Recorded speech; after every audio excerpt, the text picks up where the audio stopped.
Physical done. Now we're at the mental. Every time you hear something inspiring, something where you go, oh, I want to remember that. Do you ever write an affirmation? Some people do. This is good. We know to write affirmations. Affirmations are investing our energy in a new thought that we want to embody. And if you write an affirmation, you can speak it to yourself over and over and over again. So our second act is shifting the way we mentally inspire ourselves. So writing an affirmation puts our intention into a new belief that may or may not be totally real for us at this time. Do you understand? But we're intending it. So we're investing our energy.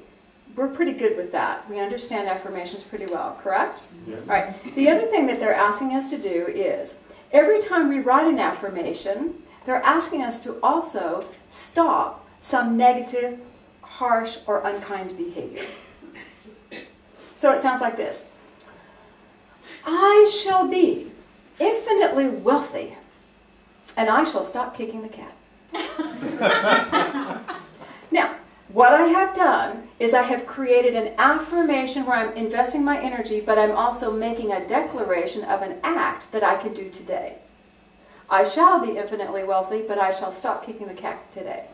I shall be healthy, happy, whole, and I shall stop slamming doors. I want you to think, how many tiny little behaviors do you do that are harsh and unkind? I shall affirm this, but I'm also going to stop cutting people off that are taking too much time. Do you understand? We have so many behaviors that work to the detriment of our affirmations. See, we're getting into the work part now. Okay. I shall be radiant, and I shall stop cutting people off when they're trying to talk to me, because I already know what they're going to say, and I already have a counterpoint to counterbalance that, and why don't we just cut to the chase and I don't have to listen to it. I could stop that. And what you think, there's so many little things that we do that wouldn't hurt us to stop the behavior, but would help us tremendously in reinvesting the energy. And that energy then, even though unrelated, will go to support the affirmation, because we're upsetting the apple cart of the load that we're carrying. Am I getting too complicated for you? No. All right. Now, the action step is something you do every day. I will no longer slam doors. Y'all do something, I know you do. And you think it's okay. But it's harsh. I will no longer cut people off. I will no longer whatever. And your affirmation, pouring the energy in. Okay, very simple. Is everybody in agreement? Yes. Okay. All right. Step number 3 requires conscious mind awareness. Okay, so step number 1, the physical cleaning of the closet. Step number 2, reinvesting energy through affirmation and action. Step number 3, I call it the Peter moment. This is our emotional clearing. Remember, we're talking about how to make change real for ourselves. This is when Peter's, I'll read it, it's out of the Aquarian, chapter 124. The disciples are in the boat.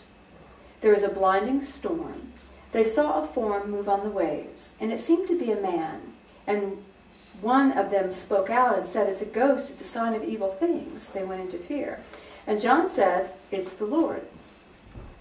Then the wind blew not so hard, and Peter, standing in the midst, claimed, my Lord, if this truly be you, bid me to come to you upon the waves." And the form reached forth his hand and said, "Come." And Peter stepped upon the waves, and they were as solid as rock. And he walked upon the waves. And he walked until he thought within himself, what if the waves should break beneath my feet? And then the waves did break beneath his feet, and he began to sink. And in the fearfulness he cried, "Save me, Lord, or I am lost." And Jesus took him by the hand and said, "Oh, you of little faith, why did you doubt?" And Jesus led the way back into the boat. A very familiar story. What I want us to be aware. Peter getting out of the boat is as dramatic as most of the changes we're seeking to embody. We're not in the norm. We're not standing in fear. We're going to try this. We're going to have faith in a new idea and a new posturing and a new belief. We're going to reach out in faith. And then we're going to see ourselves as capable.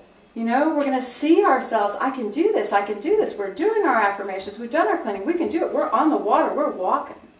And then all of a sudden, out of nowhere, out of the blue, the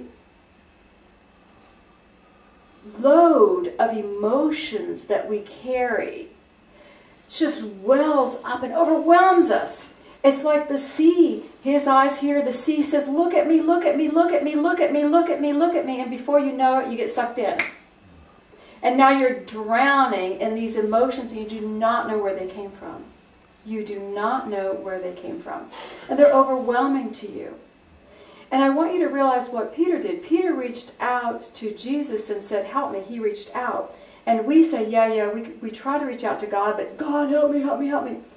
Peter reached out to a living man. This was his friend. He reached out to a friend and said, help me. Physical help. And Jesus grabbed him and pulled him, and they went into the boat. Everybody needs a growth partner. Everybody needs someone they can see and touch in those moments when the waves come over us. We're trying to change, we're trying to do good, and this energy just engulfs us. Everybody needs someone that they can reach out to. Because in that moment, you cannot think. You cannot think. Y'all with me? Mm-hmm. And you know me, I pray every morning, I meditate, I ask that my day be blessed by God, I send Reiki to my people, I send Reiki to my day, I ask to be a channel of God's love even if I'm going to the grocery store. I really do try to align myself with Spirit. And I get overwhelmed. Oh my goodness. And so I wanted to share just a little wee story with you. It happened 3 or 4 months ago. And I share it with you to share my thought process. I was with a group of people, and we were goofing. I was just being Cindy. You know, I wasn't being the minister, I wasn't being the counselor, I wasn't being the healer, I was just being Cindy. And we were just hanging, and someone said something to me out of the blue that I internalized as, you're out of your league, you don't belong here, and I don't like you. And I went, and I was 4 years old that fast. I was 4 years old going, what? And I'm with adults, and my brain's watching me, and my brain's going, okay. And I'm talking to myself, this is just a moment, this is just a moment, you're okay. I'm 4 years old, I'm good. And then I go, my brain goes to me, you're going to cry. I go, oh my God, I'm going to cry, I'm going to cry. And my brain says, you have 2 choices, you can leave the room or cry. I don't know what to do, so I left the room. And this feeling of just being overwhelmed in these emotions of why don't they want to play with me? Oh, it was so strong. And I just kept, if I even spoke, I would start to cry. So I got left, and I got out my phone, and I called a friend. And she knew it was me by my caller ID. And she said, Cindy? I couldn't talk. She said, are you okay? And I said very softly, no. I can't talk. Remind me who I am. She hesitated, and then she started. You are a child of a living God. Cindy, you are an awesome being of light. You are a beautiful channel. You channel beautiful things that have God light in them. Your creations are fabulous. They live forever. You don't have to worry. You're safe in the heart of God. And she just kept talking, and I let her talk. And she just kept talking to me for 3 or 4 minutes. And the words kept coming in, and the words kept coming in until I finally clicked and centered. And it was so important for me. And then I just said very gently, thank you, I gotta go. Click. That kind of a growth partner we all need. We need, because as we're shaking up the dust, those issues are going to hit us. And I can tell you right now, in hindsight, standing distance from the issue, I know why it came up. I know exactly what happened. I had this deep issue within me as a little kid.